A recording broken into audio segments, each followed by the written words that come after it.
Hey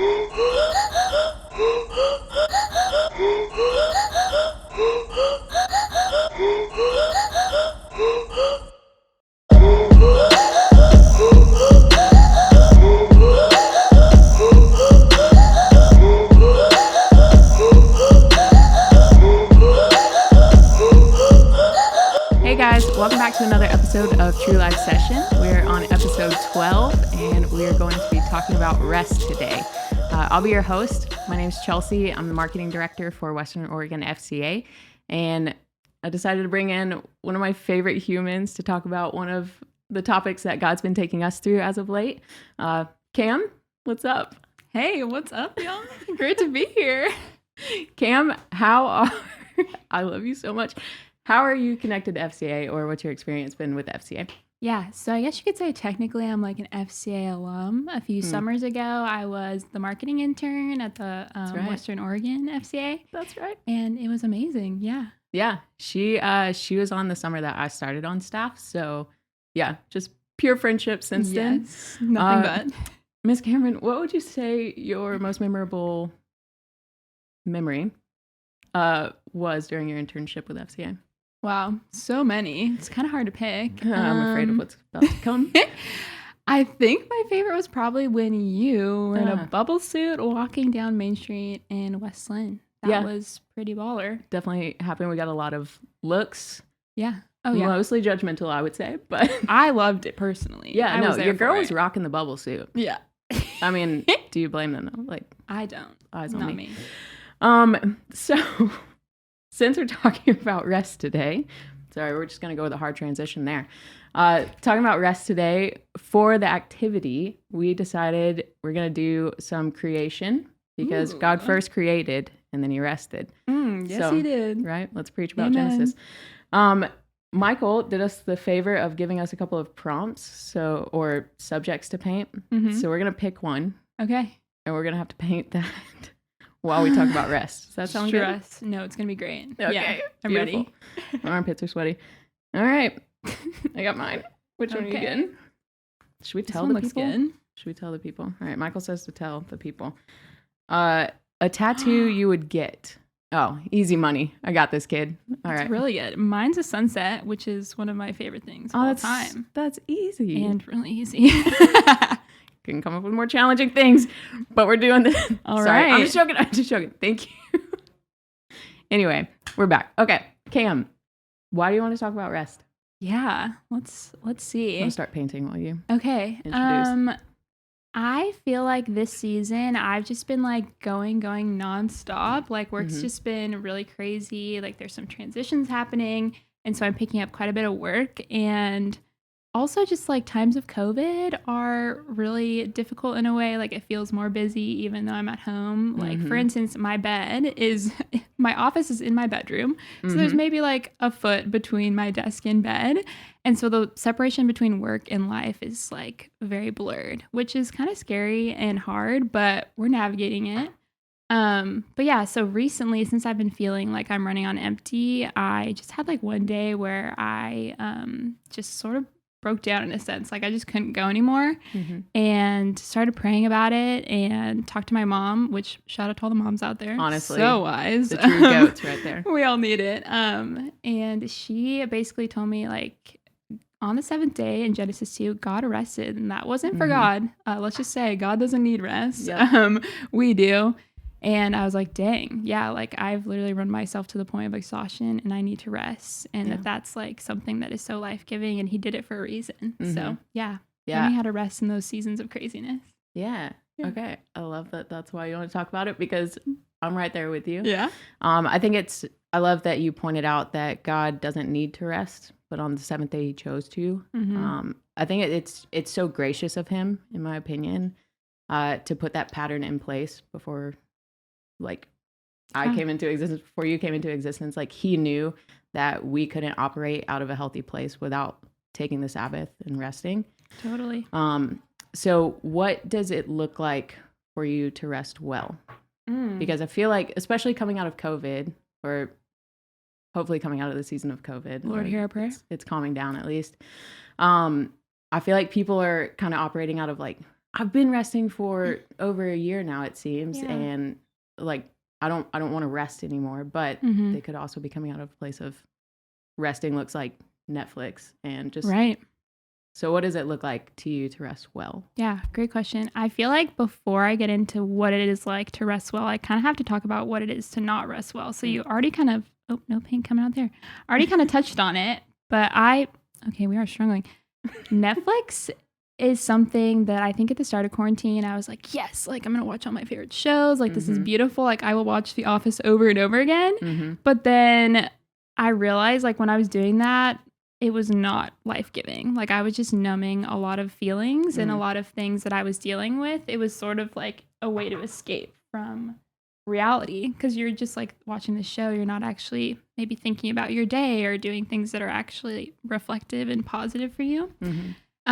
So yeah, emotional health I think is really important. And when I think about social media, online shopping, all these things that you're just on your phone all day, that's not rest. Even though it can seem like, oh, I'm sitting on the couch and that feels like it should be restful, but this activity really isn't restful for me or my soul. So yeah, when I kind of realized that, I started to sort of look into like spiritual practices that would be restful and actually beneficial for my soul. And so I discovered the Sabbath. I mean, well, I knew about it, guys, but I really truly discovered it. Putting it into practice. Yes, exactly. I didn't really know much about it, but it's literally an ancient practice that is so good. Like my life completely changed. So every Sunday I tried to stay off my phone, stay off the TV, and there's grace. Like there's times when maybe I don't do that, but like getting better at it every time. But I do something that's creative, so like painting, but I'm kind of a grandma, so I'll embroider. You embroider? I'm a little bit of a grandma, it's whatever. But is this like a COVID thing that you took on, or honestly, you actually knew that prior to? Okay, not to flex, but I took fiber arts in high school, and basically we learned how to sew, we learned how to embroider. Various different things with the fibers and the arts. So that was pretty cool. So I learned it then, but now I've just gotten back into it. So yeah, I just try to do things that are fruitful, read my Bible, do a little worship, a little prayer time. And it's really helped me. And that's like pure rest because I feel like my soul's restored at the end of the day and I'm ready to take on the week. So yeah, Sabbath is really cool. If you haven't tried it, I would definitely check it out. Yeah. Swipe up. Yes. Has there been a season in which you feel like you didn't necessarily know how to rest, so you feel like God, not as a form of punishment, but like because he loves you well, that he puts you in a place of rest, of like for example, like I broke my leg. Yeah. Let's talk about that. Not for me, it's rough because I love going hiking, biking, all of that stuff. So it's been a rough season for that. But I also recognize that like coming out of the end of last year, with the position that I have working, for FCA marketing, it's such an extremely exhausting, like busy season that I wasn't putting in place Sabbath, or I wasn't resting well. And I kind of lost what it looked like to actually rest well.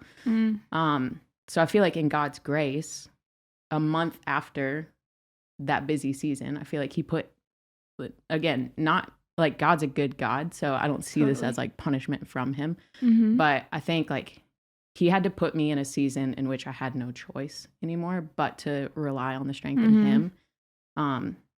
So that's been definitely a learned season. Day one was for sure rough, and it still is like a back and forth for me of like recognizing the goodness in the pain and in this season. But I'm wondering, has God taken you to a season where you're like, all right, got to take a step back, like I'm forced to take a step back, and how did you handle that?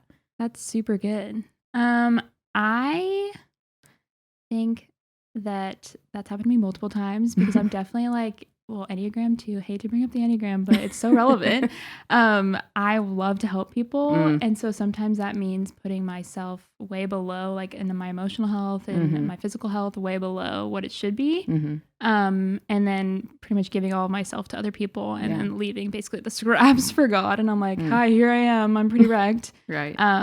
And I think like probably in college, there would be some late nights where I would just, leave schoolwork to the very last second and then be just so overwhelmed and basically would be crying in my dorm room, be like, what have I done to myself? But that like he would always meet me there. And I think that like there was one time I remember I couldn't get an assignment done and I was sort of freaking out. And I just reached out to the professor and told them where I was at. Like, I just can't do this. Can't get it done. And they were totally gracious and were like, here's an extension, like whatever you need. And I know not all professors are probably like that. Right. Every student's like. But yeah, I think it's important to recognize your boundaries and create healthy ones and that God will do that for you. Definitely. If you're not doing for yourself, because he knows what's best for you. So yeah. Dang. Okay. Yeah. What would you say to the student that doesn't necessarily know how to rest well? I know that like any good coach in a basketball game will like, or literally any sport, will call a timeout whenever there's rest needed. Like, what would you say to the student that's like, I don't know how to do it in this season. I don't know how to create that margin. Because I think coming out of a season of like feeling as though you have to prove yourself through performance and within the sports culture of like constantly proving yourself, like what does it look like to give yourself grace to not have to perform, and that like you actually can perform better whenever you're operating out of a place of rest? Totally. That makes sense. Yeah, that's really good. That's another thing recently I feel like I've been learning is that my performance is not what I'm worth. Like a lot of times I think I need to like reach this goal and then I'll be this. And that God like lovingly always reminds me, yeah, no, you're not the one doing that. Like by grace through faith, I did that for you. And so I think that to enter rest, you do like have to do a little bit of work in the sense of you need to create that space for God. And for me, I'm someone who sort of is go with the flow and probably would just be like, oh, let me like pray right now if I'm feeling like it. Yeah. But I think being intentional about carving out some space for God to speak to you, like making yourself available, that's definitely part of it. And he's going to move regardless. But I think that time's really valuable. So like for me, it was doing a Sabbath on Sunday or like doing morning devotionals and getting up a little bit earlier for that. But yeah, I think I use like the stress and anxiety I might be feeling as sort of a pointer to, like what's going on with me right now? Like if I start to feel anxious, I'm like, there's something like I need to address. Yeah. And so if someone's feeling that or maybe is just overwhelmed to the point of exhaustion, like use that as sort of a flag for, okay, like what's going on inside? Like what do I need to there's a deeper issue here. Yes, exactly.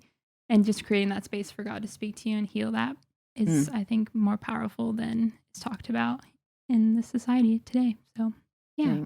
I actually love that you brought up like what to look for because same thing, like I'm a natural overthinker.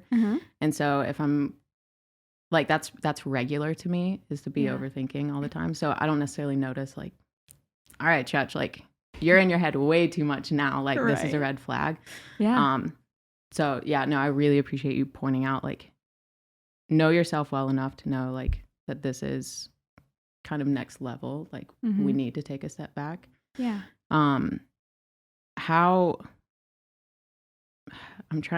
How would you suggest breaking the patterns? Like if somebody is watching this and is like, I'm recognizing I don't know how to rest well. Yeah. Are there any tips or, I think you had talked about like way in which you pray. Is there any way that you break kind of that pattern of like, okay, I'm recognizing I'm not resting well. How can I make that transition to do it in a healthy manner? Definitely.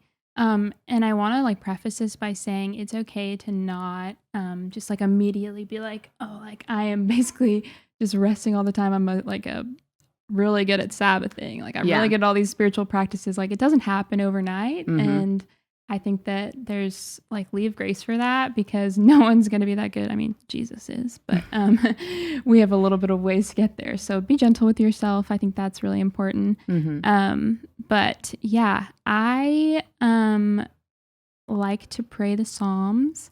Specifically, Psalm 23 is kind of a classic. Yeah, it's a classic on here at TLS. Yes. So I will, like, if I'm just going into some quiet time, I will read. I actually have the Psalm 23 memorized, which I think committing verses to memory is really helpful too. Because if you start to feel that, then you can be like, oh, like I'm going to pray this right now. Immediately jump to it. Just like having your tool bag to whip out. But I'll sort of just like imagine myself in that Psalm. So it says, the Lord is my shepherd. I lack nothing. And that's always really encouraging too, that you're like, I lack nothing. Like I have everything. And and then it goes into that, lead me beside quiet waters and lay me down at pastures. I'm like, okay, take me there right now. That sounds so peaceful. Well, yeah, seriously. So I just imagine myself there with Jesus, just hanging out. Like, what a chill guy he is. I never picture him being like, I need to hurry and get this thing done. So that always really helps me. But yeah, I think just like building out that structure and finding out what works for you or what verses encourage you in those times. But yeah, that would probably be my answer. Yeah.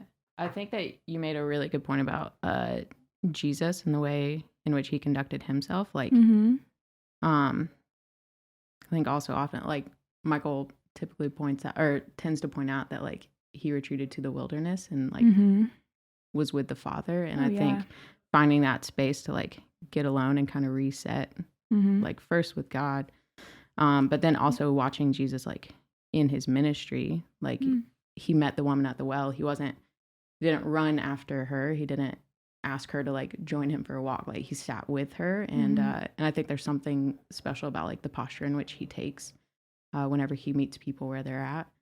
It's never join me so that I can fix your problems. Like it's I'm going to meet you where you are. And, I think that there's just something so like even me, that's mentally restful for me just to picture Jesus. Like I'm feeling overwhelmed, but the Holy Spirit is with me, and I don't have to act on anything to like get out of this mental space that I am. Like I'm just gonna rest with Jesus for a second. Yeah. That's also like really that makes me think of Matthew 11:28, where it's like, "Come to me, all you who are weary and burdened, I will give you rest." Yeah. Like I was just reflecting on that the other day. The first line, just come to me. I'm like, okay, like that's so simple, but so powerful. Like if we're feeling really exhausted, like he calls us to come to him and that's where true rest comes. Like he is our rest. Yeah. I think that's really a beautiful thing. Yeah. I love that. Well, I think we've reached our time, but I have absolutely loved discussing this with you. I love that God's taking us through this season together as well, because we've had many a conversation just like this outside of this right here. But students, coaches, athletes, volunteers, anybody who's watching, we just want to encourage you that first, rest is extremely important. God set it into place after creation. And we just want to encourage you that like coming into whatever season you're coming into or exiting the season that you're coming out of, find that place, find the place to meet Jesus at and press into him. But we love you. Thank you for joining us. Are we showing these? You know, I don't know when the sun's been red, but today it is. This is actually this bad boy, because your girls wanted to get a tattoo of this for a minute because I love the importance of time. God's been really pressing into that. So anyway, coaches, athletes, anybody who's watching, thanks for joining us. And we'll see you next time.